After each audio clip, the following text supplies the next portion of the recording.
Alô, meus amigos do canal Wellington Campos FC, tudo bem com você? Que legal, né? Hoje, sábado, 1º de outubro. Esse rapaz bonito aqui é meu filho, Natan. E daqui a pouquinho eu vou falar do Vasco, vou falar de seleção brasileira, vou falar do Campeonato Brasileiro da Série B, vou falar também de pizza, vou falar de comida. Porque quem inventou esse canal aqui foi esse rapaz.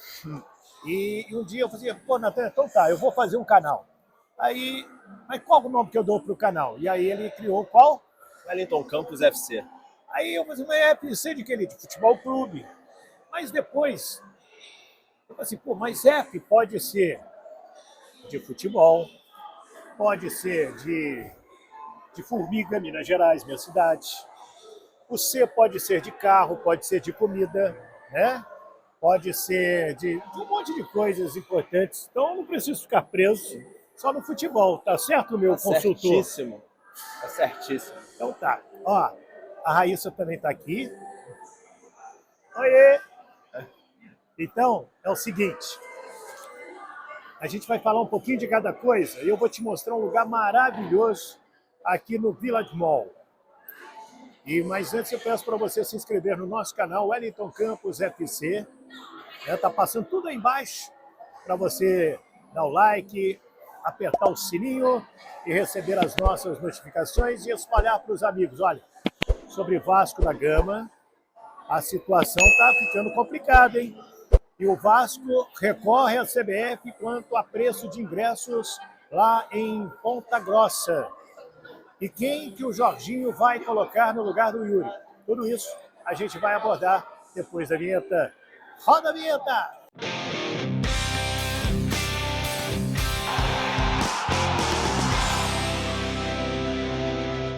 Muito bem, cadê meu amigo, meu filho, meu irmão, Natanzinho?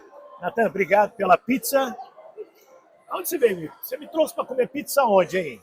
Nós estamos aqui no Nolita, no Village Mall. É. Restaurante de mais de 5 anos de tradição daqui, com pizza artesanal. Sim. Pizza maravilhosa. Eu comi uma de pepperoni. Uma pepperoni, pepperoni artesanal, eles fazem na casa. E uma curiosidade legal é que o restaurante ele foi criado em cima do forno. O forno veio primeiro, depois toda a estrutura e a arquitetura do restaurante foi pensada. É legal. Quem comanda aqui? Hoje, acho que o mestre se chama Felipe e a gerente é a Tainá. Aí. Maravilha, então. Então, depois eu venho aqui tomar um sorvete, que eu vi um tal de um sorvete aqui. Raíssa, aquele sorvete, Raíssa. Tinha 3 andares. 3 não, tinha 5. 5 andares. Me lembrou a época do Shaika. Sim, e hoje em dia é cada vez mais normal, porque as sobremesas elas precisam ser postas na rede social. Quando você come, é uma mania muito boa das pessoas de colocar elas no Instagram, colocar no TikTok. Então o restaurante ele pensa nisso e deixa uma coisinha um pouquinho mais divertida. Bacana, bacana. Então, vou falar mais de comida com meu filho Natan, porque também ele é um bom cozinheiro também, né? Meu personal gourmet às vezes. Eu quero falar primeiro do Vasco da Gama, porque o Vasco entrou na CBF com uma reclamação contra o Operário de Ponta Grossa, jogo de terça-feira lá no Germano Krieger, por causa dos preços dos ingressos. Só para você ter uma ideia, o ingresso no Vila Nova, que foi o último time que jogou lá, R$30 a inteira, R$15 meia entrada. Para o Vascaíno, é R$150 a inteira, R$75 a meia entrada. O regulamento do campeonato não permite. O Vasco já fez esse tipo de denúncia contra o CSA, ganhou lá no STJD, o CSA foi multado em R$20 mil, e agora o Vasco pede para que seja suspensa a venda dos ingressos, e a CBF já acatou esse pedido até que se normalize toda essa situação.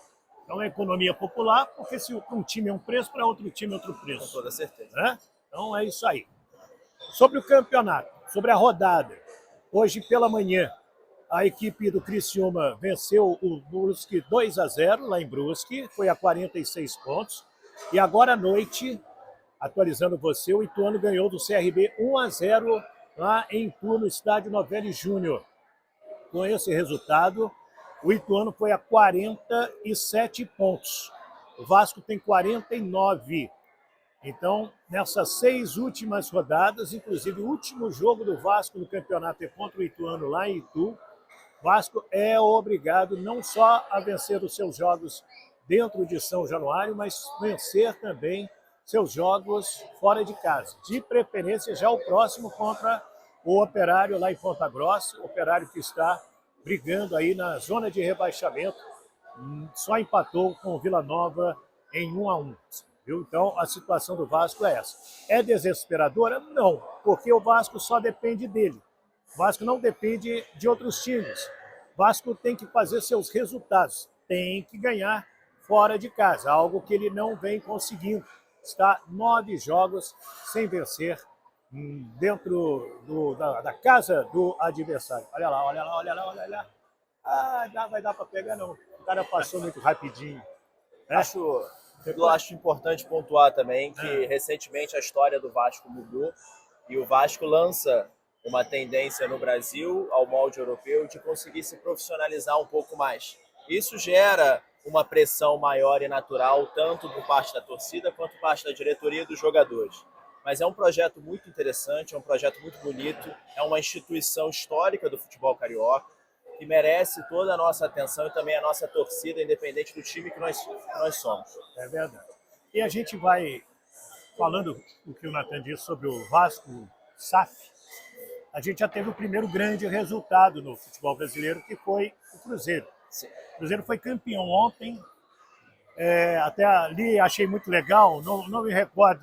Quem escreveu, parabéns. O Cruzeiro é o primeiro campeão da história home office. Exatamente. Ele estava em casa e viu o Grêmio perder para a equipe de quem o Grêmio perdeu? O Sampaio Corrêa, que ainda vai pegar o Vasco, e esse jogo será em São Januário, e viu também o Bahia ser derrotado pela Chapecoense, de virada. E é interessante que o Cruzeiro é campeão da Série B do Brasileirão, mesmo sem a gente saber quem vai ser o vice. Por quê? Tem 53 pontos, se não me engano, o Grêmio ou o Bahia, o outro tem 52 e o Vasco tem 49. Então, o Vasco ainda pode ser o vice-campeão da Série B do Campeonato Brasileiro. Então, tudo isso é muito importante a gente colocar nesse momento. Agora, há uma pressão forte em cima do time. O time foi bastante vaiado no final do jogo de quinta-feira com chuva lá em São Januário. Pegaram demais no pé do Raniel. O Jorginho saiu em defesa do Raniel. Se você não viu, tem o vídeo aqui no nosso canal. O Anderson Conceição depois deu entrevista e disse que não é hora de caças às bruxas, né? Porque o Vasco ainda só depende dele. E o torcedor tem que ajudar nesse momento. O time é bom?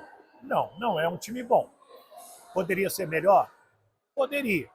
Mas é um time comprometido. Com toda certeza. Então, Natan, quando você tem um empregado comprometido, viu, Raíssa, com o trabalho, você conta com ele todos os dias, porque ele comparece ao trabalho. Você sabe que ele é limitado, o que você precisa? Incentivá-lo. Você precisa orientá-lo, que ele vai te dar resultado. Ele é diferente daquele bom empregado, talentosíssimo. Você pode deixar tudo nas mãos dele, só que ele, de vez em quando, ele não aparece. Ele some do trabalho. Sim. Né? Então, hoje, o Vasco tem um time de operários, fazendo um trocadilho com o adversário, ele tem um time de operários e precisa do apoio de todos para vencer e subir para a Série A do Campeonato Brasileiro. Sem o Yuri, eu estou acreditando que vai o Zé Gabriel na vaga do Yuri com o terceiro cartão amarelo. Vai ser o primeiro jogo que o Vasco não contará com o Yuri, um jogador muito importante no esquema tático do técnico da equipe vascaína, Jorginho. Deixa eu falar de seleção brasileira também, porque faltam 49 dias para a Copa e a gente tem aí a seleção com os jogadores jogando pelos seus clubes, o técnico Tite observando todo mundo, porque no dia 7 de novembro, uma semana antes da apresentação, aí a seleção brasileira vai se apresentar lá na cidade de Turim, no CT da equipe da Juventus da Itália. Está numa expectativa boa para a seleção brasileira, Natan? Super. E queria dar uma pequena vírgula aqui, falando em seleção brasileira, puxando mais para o lado dos jogos eletrônicos. Hoje, o nosso representante brasileiro, o time da Loud, teve uma vitória histórica em cima dos maiores times europeus, que mostra justamente o que você falou sobre o trabalho. É um projeto que vem sendo feito há mais de 5 anos por todos os times brasileiros, que está trazendo a gente, os meninos muito novinhos, para o destaque da cena internacional mais uma vez, por meio de treinamento, por meio de um trabalho feito da diretoria até todas as equipes parceiras. Queria deixar esse abraço lá para o pessoal que está nos Estados Unidos jogando o Mundial, disputando o Mundial de League of Legends esse ano. Fala o nome da moçada lá, quem a gente vai abraçar. A gente tem que dar um abraço principalmente para o nosso mid laner, como diria, quase o nosso Romário, o Tinoz, e o nosso top laner que já foi aqui, já jogou pelo Flamengo também, que é o Robô. É uma dupla que está deixando o Brasil muito orgulhoso e hoje brilhou demais. E para quem não sabe, hoje os esportes eletrônicos é uma realidade, é uma febre mundial, né, Nathan? Exatamente, eles representam também um caminho para muitos jovens, como o futebol já representou. Hoje, na minha época, como foi na sua época, existem vários programas de fomento, inclusive o Itaú, que é um patrocinador master da Loud, faz muitos programas de fomento a esses jovens para que eles aprendam computação, para que eles se insiram também profissionalizando nos jogos eletrônicos e na vida profissional. Isso é muito importante, a gente vê mais uma fronteira aí de crescimento e desenvolvimento para o país. Maravilha, maravilha. Deixa eu botar a Raíssa nesse vídeo. Pega esse microfone aí, Raíssa. Pega o microfone do Nathan. Né? Vai pendurar ele aí? Olha a Raíssa aqui. Consegui. Tudo bem? Tudo. Você está na expectativa boa de seleção para a Copa do Mundo? Olha, tô. Espero muito que a gente consiga resolver essa questão que a gente tem com a última Copa, esse terror psicológico que a gente tem e, enfim, comemorar uma vitória. Você torce, quais os jogadores da seleção que você gosta? Pode falar, Neymar. Não! Gente, Ney, olha a cara que ela fez, Ney. Ah, Neymar é complicado. O Neymar é complicado. Tá bom. Ele é uma pessoa complicada. Não, mas é um craque de bola. É craque de bola. Tá falando campo bola. Sim. Não, realmente. Mas vem cá, e em casa tem vascaíno? Tem. Tem. Meu pai e um dos meus irmãos. Fala o nome deles aí, seu pai? Leonardo Alô, e seu Léo. Dimitri. E o Dimitri. Grandes vascaínos? Grandes vascaínos. Estão sempre em São Januário, não? Nem sempre, mas em casa a gente sempre sabe quando tem jogo do Vasco, porque é uma barulheira, uma gritaria. Tá bom. Então, Um beijo, minha gata. Obrigado. Nada. Muito bom. Então é isso aí, o nosso canal hoje nesse ritmo, né? Porque Vasco da Gama não jogou. Nós temos aí agora esperar terça-feira o Vasco enfrentando a equipe do Operário de Ponta Grossa. Treina amanhã pela manhã, viaja depois à tarde para Curitiba. Na segunda treina em Curitiba e depois que vai para Ponta Grossa. E aí sim vai para o jogo com a equipe do Operário, terça-feira, às 7 da noite. Queria te agradecer pelo carinho, pelo apoio, pedir para você se inscrever no nosso canal Wellington Campos FC, dar o joinha, dar o like, né? Habilitar o sininho para receber as nossas notificações e muito obrigado por espalhar o nosso trabalho com os seus amigos. Coloca aí no grupo do seu trabalho, grupo da família, grupo da pelada e dá aquela força para o nosso canal Wellington Campos FC. Estamos começando o mês de outubro, o mês rosa, né? Então aí é a conscientização com a ajuda do futebol do câncer de mama também. No Shopping Village Mall, aqui na Barra da Tijuca, no Rio de Janeiro, o Wellington Campos.